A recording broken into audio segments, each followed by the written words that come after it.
Hi, this is Dr. Fairmass Hadaji. I ran into a great article today in a magazine called The Wellbeing Journal, which is kind of an alternative health magazine. The article was actually centered on dental health and the effect food has on your teeth, but later on made the point that what's bad for the teeth is actually bad for the entire body.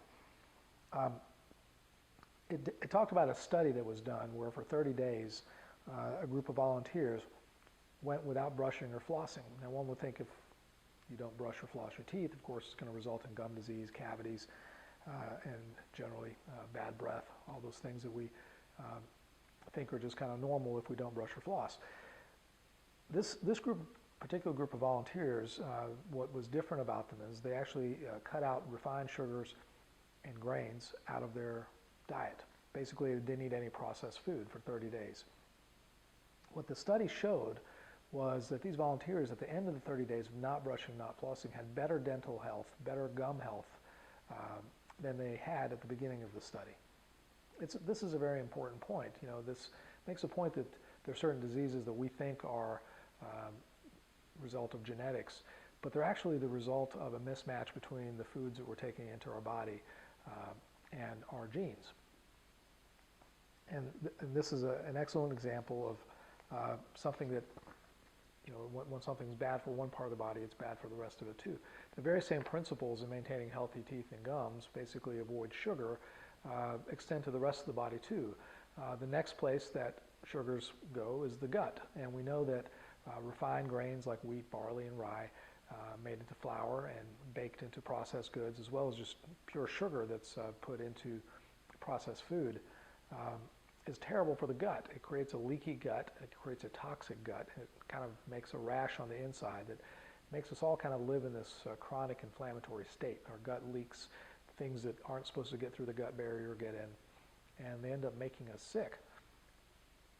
So here's a very basic point in nutrition, which I try to demonstrate to all of my patients, and that is avoid processed foods.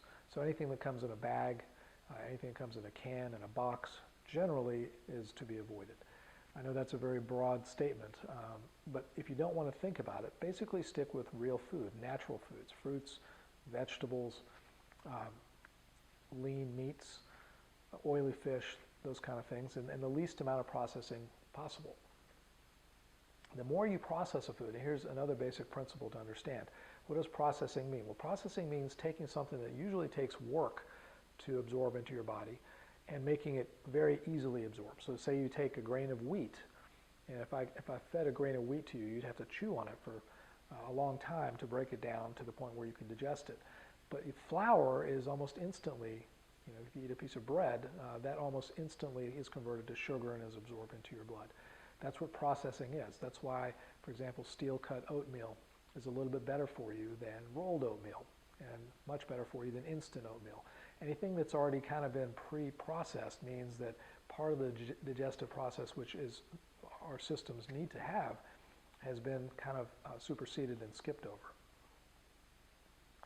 So over the coming months, we'll be bringing you more articles like this and kind of teaching you basics about nutrition so that you can enjoy good health, long life, and a clear mind. Thank you.